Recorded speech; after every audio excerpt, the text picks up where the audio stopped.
चलिए, previous video में actually ये मुझसे सोर्स एक छूट गया था, व्हाट तालुकदार्स थॉट, तो मैं अभी एक्सप्लेन कर देती हूँ। तालुकदार्स का एटीट्यूड में कैसे देखने को मिलता है, ये जो है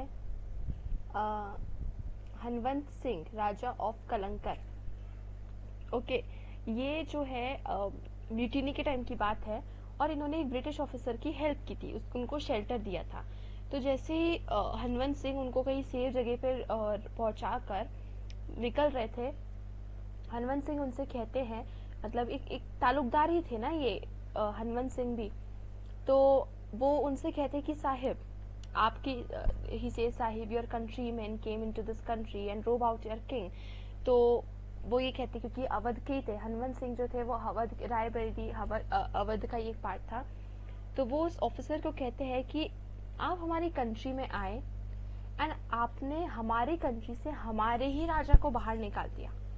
आपने अपने ऑफिसर्स को हमारे डिस्ट्रिक्ट में भेजा, उन्होंने हमारे एस्टेट्स को देखा, एग्जामिन करा और एक बार में ही हमसे हमारी लैंड्स छीन ली।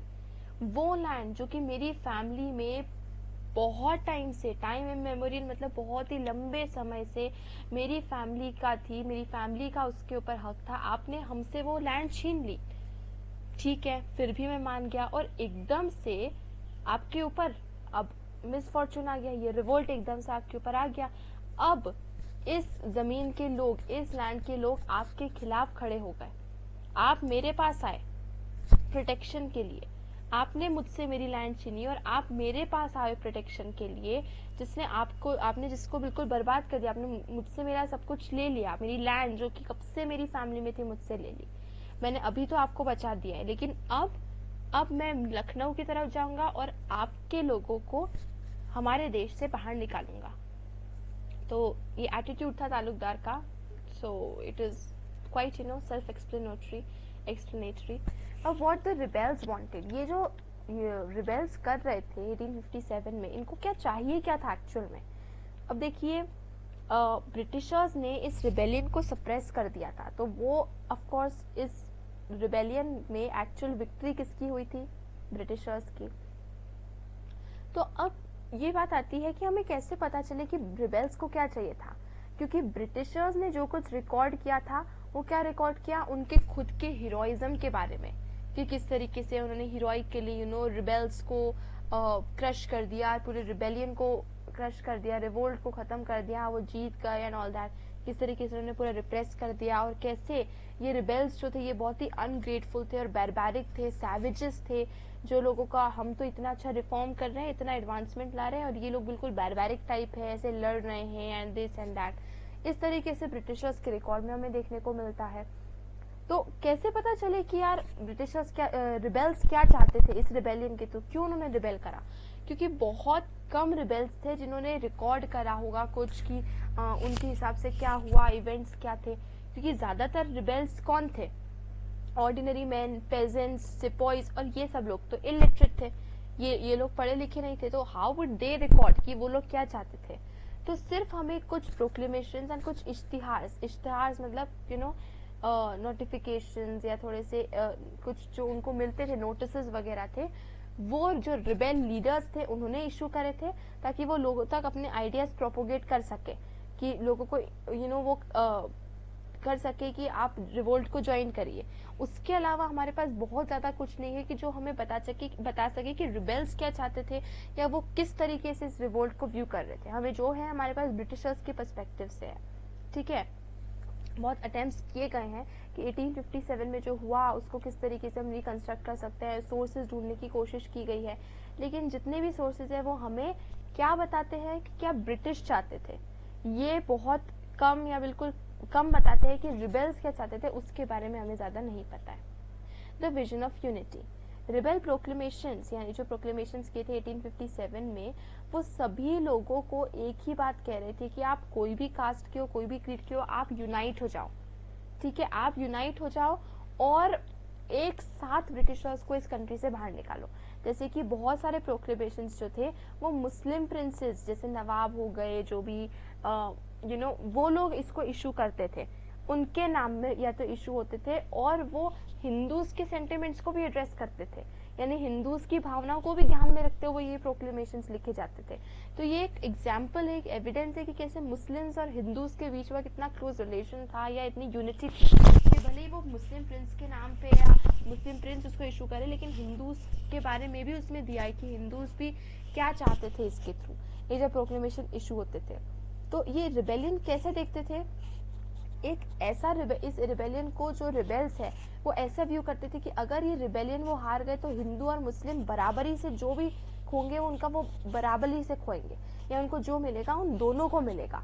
तो ये मतलब एक बहुत वो था कि इससे हमें पता चलता है कि वो यूनाइट होती, क्योंकि उन्हें ऐसा लग रहा था कि अगर नुकसान होगा तो हम सभी का होगा, और अगर हमें कुछ फायदा होगा तो वो हम सभी का होगा, हिंदू हो या मुस्लिम हो। तो ये जो 1857 का रिवोल्ट था, this was Hindus and Muslims versus the Britishers.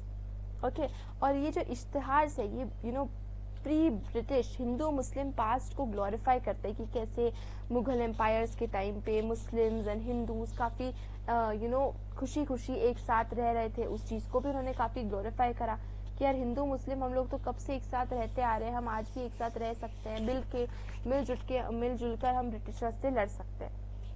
और ये जो प्रोक्लेमेशन था ये किसके अंडर वो हुआ था, बहादुर शाह जफर के अंडर।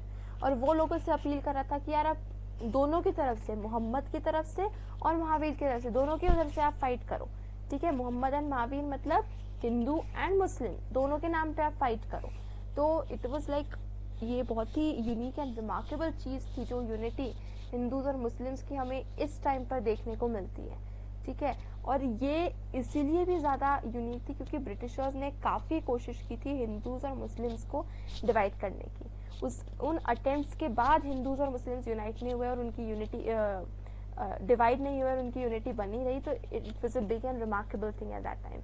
और बरेली में, वेस्टर्न उत्तर प्रदेश में दिसंबर 1857 में ब्रिटिशर्स ने 50,000 रुपीज़ तक स्पेंड करे ताकि हिंदू और मुस्लिम्स के बीच में लड़ाई झगड़े करवा सके, बट नहीं हो पाया। आज भी 50,000 रुपीज़ एक बहुत बड़ी कीमत है।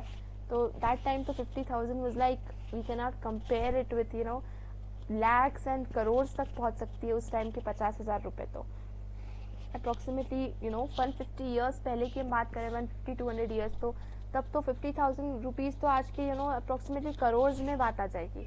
तो इतने पैसे तक ब्रिटिशर्स ने स्पेंड कर दिए कि यार कैसे कैसे करके हिंदूज और मुस्लिम्स के बीच में झगड़े हो जाए, but it didn't happen, the division didn't happen. The Azamgarh proclamation 25 अगस्त 1857, ये मेन सोर्सेज है जिससे हमें पता चलता है कि रिबल्स क्या चाहते थे ये आजमगढ़ प्रोक्लेमेशन के through. It is well known to all that in this age the people of Hindustan, both Hindus and Mohammedans, are being ruled under the tyranny and the oppression of infidel and treacherous English. It is therefore the bounden duty of all the wealthy people of India, especially those who have any sort of connection with the Mohammedan royal families and are considered the pastors and masters of their people, to stake their lives and property for the well-being of the public. तो ये ऐसा बोलते कि हम सब जानते हैं कि चाहे हिंदूज हो या मुस्लिम्स को, ये मोहम्मदन्स करके रेफर कर रहे हैं। उन सभी के ऊपर वो सभी जो है वो इंग्लिश के इस टिरनी, इस ऑपरेशन का एक शिकार है। सब इंग्लिश की हुकूमत का शिकार है। तो ये वो इस प्रोक्लेमेशन के थ्रू कह रहे हैं कि जितने भी, क्योंकि उस वक्त अब बहुत ज़्यादा हिंदू रूलर्स बचे नहीं थे, ज़्यादातर सिर्फ मुगल्स एंड सुल्तान्स एंड वही लोग बचे हुए थे जो रूलर्स ब्रिटिशर्स के अलावा रूल कर रहे थे। तो उनसे बोल रहे कि आप सभी जिनका रॉयल फैमिली से कुछ कनेक्शन है, अपनी लाइव्स को स्टेक पे लगा के इस रिबेलियन को ज्वाइन करो ताकि पूरे पब्लिक का वेलबींग हो सके। और बहुत सारे हिंदू और मुसलमान चीफ्स जो है जिन्होंने अपना घर, अपने रिलीजन को बचाने के लिए छोड़ दिया, वो यही कोशिश कर रहे थे कि इंग्लिश को कैसे ना कैसे इंडिया से बाहर निकाल दिया जाए ताकि उनका धर्म बचा रहे, ठीक है। एंड इसमें ये बोल रहे हैं कि they have presented themselves to me, मतलब ये आजमगढ़ प्रोक्लेमेशन जो भी लिख रहा है वो बोल रहे हैं कि वो मेरे पास आए, कि वो अपना घर बार छोड़कर आए हैं रिलीजन को प्रोटेक्ट करने के लिए, और उन्होंने इस इंडियन क्रूसेड में पार्ट लिया है। और ये है कि वो मतलब बहुत जल्दी उनको जीत मिल सकती है, हार। Therefore Therefore, for the information of the public, the present Ishtihar, consisting of several sections, is put in circulation, and it is the imperative duty of all to take into their careful consideration and abide by it. तो इस इश्तिहार में sections है और सभी की duty है कि आप सभी इसको पढ़ो और इसकी बात मानो. और जो पार्टीज मतलब जो लोग घबरा रहे हैं इस रिबेलियन में पार्ट लेने के लिए, ताकि कॉमन कॉज के लिए, कि सभी मिल के सभी के गोल का फुलफिल करने के लिए, लेकिन या फिर जो पार्टी जो कि एक्साइटेड जिनको पार्ट लेना है लेकिन वो ऐसा नहीं कर पा रहे हैं, तो मतलब कोई रीज़न है, तो उनको मेरी तरफ से डेली सब्सिस्टेंस मिलेगा. मतलब कि उनको कुछ पैसे मिलेंगे, कुछ चीज़ें मिलेंगी जिससे वो अपना वो ज़िंदगी जी सके, पैसे वगैरह मिलेंगे. और ये सबको वो ऐसे अनाउंस कर रहे हैं कि दोनों हिंदू एंड मोहम्मदन्स को the writings of miracle workers and the calculation of the astrologers, pundits all agree in asserting that the English will no longer have any footing in India. तो ये बोलते हैं कि चाहे वो हिंदू हो या मोहम्मदन हो, दोनों के पंडित्स एंड बाबा वगैरह यही कहते हैं, और सभी के एस्ट्रोलॉजर्स ज्योतिष वगैरह यही कहते हैं कि अब इंग्लिश जो है वो इंडिया में नहीं रुकेंगे, उन्हें इंडिया छोड़ के जाना पड़ेगा. तो सभी से मतलब वो यही कह रहे हैं कि ये जो है आप अपने घर बार को छोड़ के गवर्नमेंट के ब्रिटिशर्स के खिलाफ फाइट करने के लिए आइए, क्योंकि हर एक इंडिविजुअल का जो योगदान है दैट वुड काउंट. ठीक है, ये अलग अलग सेक्शन उन्होंने दिए हुए हैं. जैसे सेक्शन 1 रिगार्डिंग जमींदार, हम एक सेक्शन पढ़ के देखते हैं. It is evident that the British government in making zamindari settlements have imposed exorbitant jummas, that is revenue demand. बहुत ज़्यादा रेवेन्यू जो है वो डिमांड जो ज़मींदार पे हमने बंगाल के उसमें चैप्टर 10 में देखा था कि करा है. और उन्होंने ज़मींदार की बहुत बेइज्जती की है, उनके पावर को उनसे ले लिया है, और उनके खुद के एस्टेट्स को उन्होंने पब्लिक ऑक्शन में करा है, रेंट के लिए देने लगे हैं. इतना ज़्यादा कि एक छोटा रायत भी, एक मेड सर्वेंट भी या स्लेव है, उसको तक भी या वो भी, और ज़मींदार को भी कोर्ट बुलाया है, उनको अरेस्ट करा है, उनकी बेइज्जती करी है.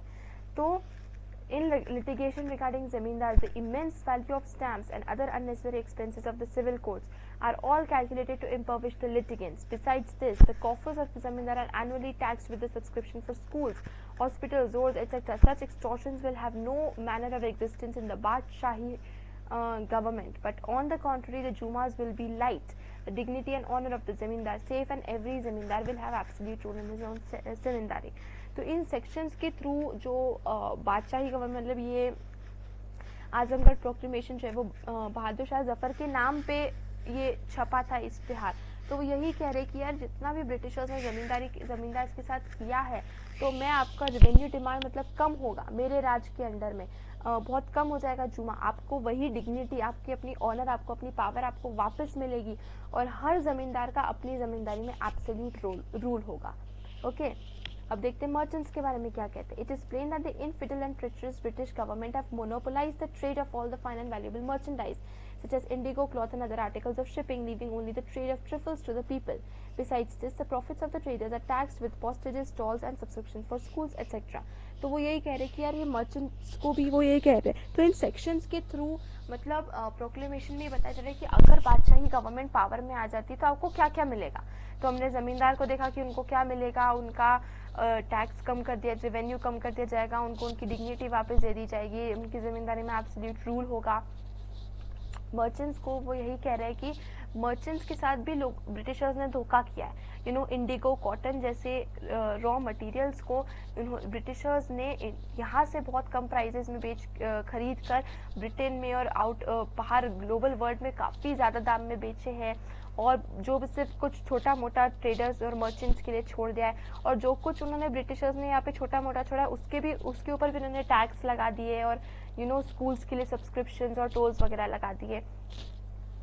तो ये सब को विथस्टैंड ना करते हुए, तो मेरे उसमें मतलब ये मर्चेंट्स हैं उनको सब मिलना चाहिए जो जिस चीज़ के वो हकदार है.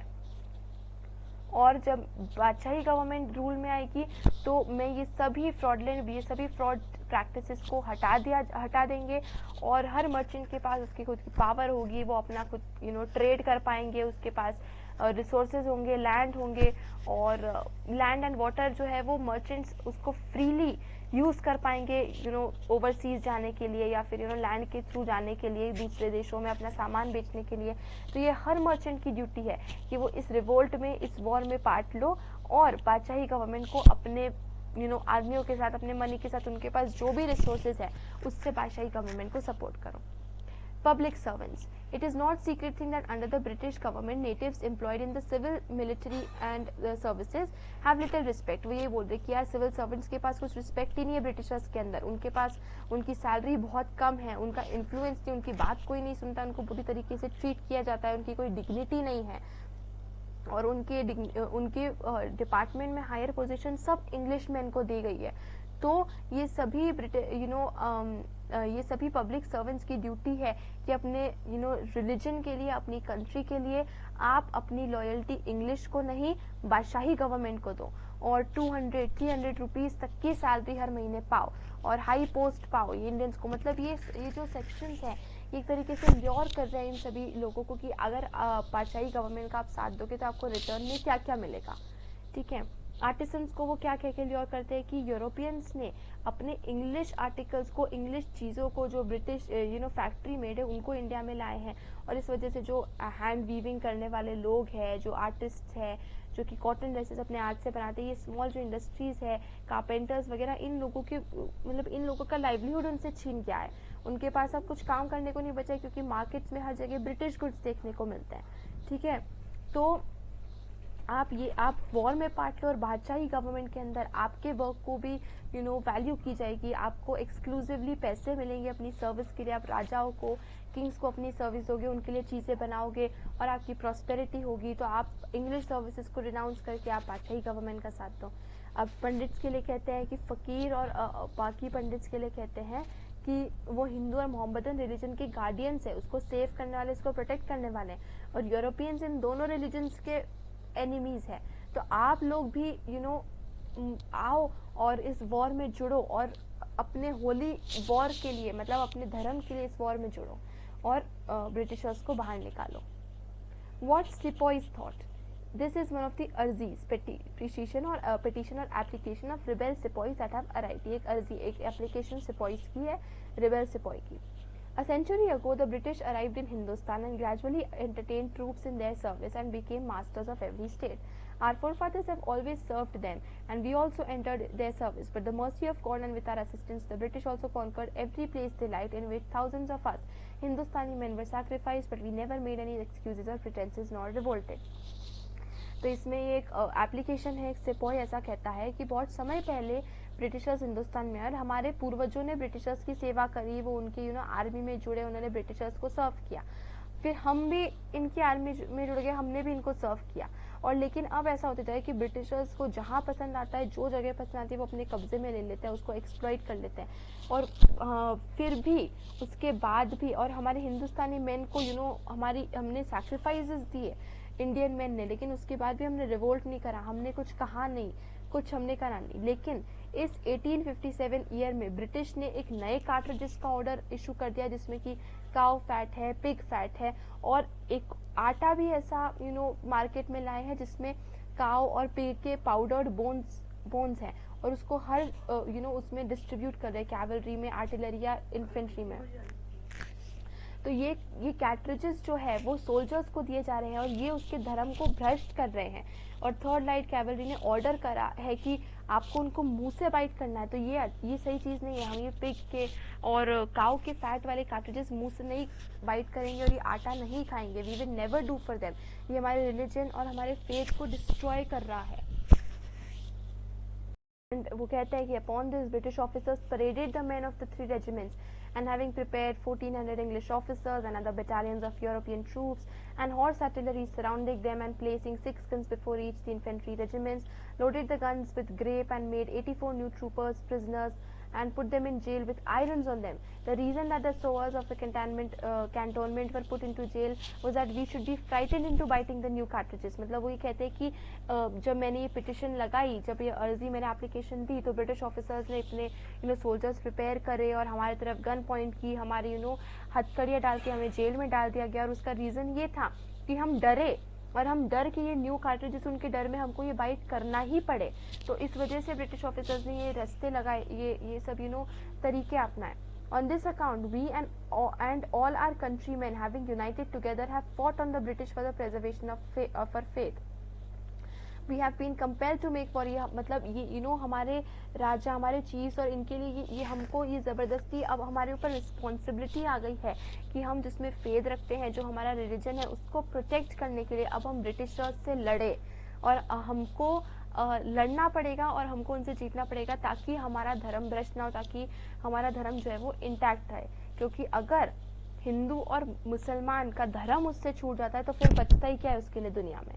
तो ये अर्जी जो है वो एक सेपॉय ने लगाई थी.